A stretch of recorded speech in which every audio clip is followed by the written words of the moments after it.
ఉగ్రపేలుల కేసులో సిరాజ్ సమీర్ల కస్టడీ నేటితో ముగియనుంది. సిరాజ్ సమీర్లను కస్టడీ నుంచి నేడు జ్యుడిషియల్కు అప్పగించనున్నారు పోలీసులు. కోర్టు ఉత్తర్వులు జారీ చేసినప్పటి నుంచి కౌంట్ చేయడంతో ఈ రోజుతో పోలీస్ కస్టడీ ముగియనుంది.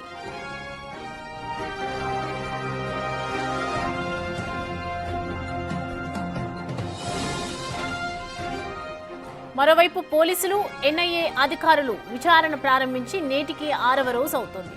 కాగా కోర్టు కస్టడీ ఉత్తర్వుల్లో తేదీలు స్పష్టం చేయకపోవడంతో జడ్జిమెంట్ ఇచ్చిన రోజు నుంచి కోర్టు పరిగణలోకి తీసుకుంటుంది. దీంతో 7 రోజుల కస్టడీ ఈ రోజుతో ముగియనుంది. కాగా ఉగ్ర పేలుళ్ల కేసులో సిరాజ్ సమీర్లను గత వారం కోర్టు పోలీసు కస్టడీకి అప్పగించింది.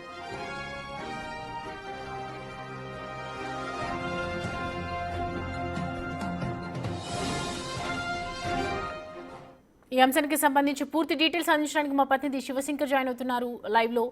శివశంకర్, సిరాజ్ సమీర్లకు సంబంధించి నెక్స్ట్ ఏం తీసుకోబోతోంది కోర్టు? దీనికి సంబంధించి 7 రోజుల కస్టడీ కూడా ముగియబోతోంది కాబట్టి.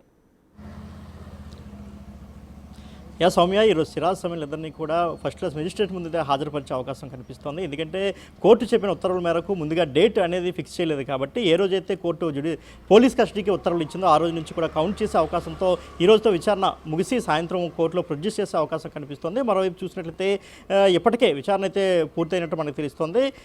అనేక విషయాలనైతేనే కీలక అంశాలనైతే వీళ్ళలో తీసుకొచ్చిన పరిస్థితి ఉంది. ఎందుకంటే అయితే ప్రస్తుతం మనం చూసుకున్నట్లయితే కస్టడీకి రేపు ఇచ్చే అవకాశం, అంటే రేపిస్తారని ప్రస్తుతం ముందుగా భావించినప్పటికీ కూడా కోర్టు ఉత్తర్వుల మేరకు కోర్టు రూల్స్ అండ్ రెగ్యులేషన్స్ ప్రకారం అయితే ఈరోజు సాయంత్రమే ఫస్ట్ క్లాస్ మెజిస్ట్రేట్ ముందు ప్రొడ్యూస్ చేసే అవకాశం కనిపిస్తుంది. ఇప్పటికే మనం చూసుకుంటే అనేక కీలక అంశాలను అయితే అటు సిరాజ్ సమీర్ల నుండి రాబట్టినట్టు మనకు తెలుస్తుంది. ముఖ్యంగా వాళ్ళు మదర్సాలకు అదేవిధంగా మసీదులకు సంబంధించి స్లీపర్ సెల్స్ నియమించుకోవడం, వాటికి విరాళాలు ఇవ్వడం, ఇదే మెయిన్ కాన్సెప్ట్గా ఈ కాన్సెప్ట్ చుట్టూ మ్యాజిక్ అనే కాన్సెప్ట్తో వీళ్ళందరినీ కూడా ఆకర్షించడం, అదేవిధంగా అన్ఎంప్లాయ్మెంట్ని బేస్ చేసుకుని వారిని తమ వలలోకి లాక్కోవడం కావచ్చు, అదేవిధంగా పూర్ పీపుల్స్ని అంటే వాళ్ళ యొక్క ఆర్థిక స్థితిని తెలుసుకుని వారిని తమ వైపు లాక్కుని వీళ్ళందరినీ కూడా స్లీపర్ సెల్స్గా నియమించుకొని అహిమ్ అనే సంస్థతో పాటు మరొక 5 సంస్థలను డెవలప్ చేసి వీళ్ళందరినీ కూడా దేశంలో అనేక ప్రాంతాల్లో నియమించి దేశవ్యాప్తంగా ఉగ్ర పేలుళ్లు జరపాలనైతే వీళ్ళంతా నిర్ణయించడం జరిగింది. దీనికి సంబంధించి ఇప్పటికే పోలీసులు వారందరినీ కూడా అంటే సిరాజ్ సమీర్ల ఇద్దరిని కూడా పోలీసులు కస్టడీ తీసుకుని అనేక విషయాలను అయితే రాబట్టడం కూడా జరిగింది.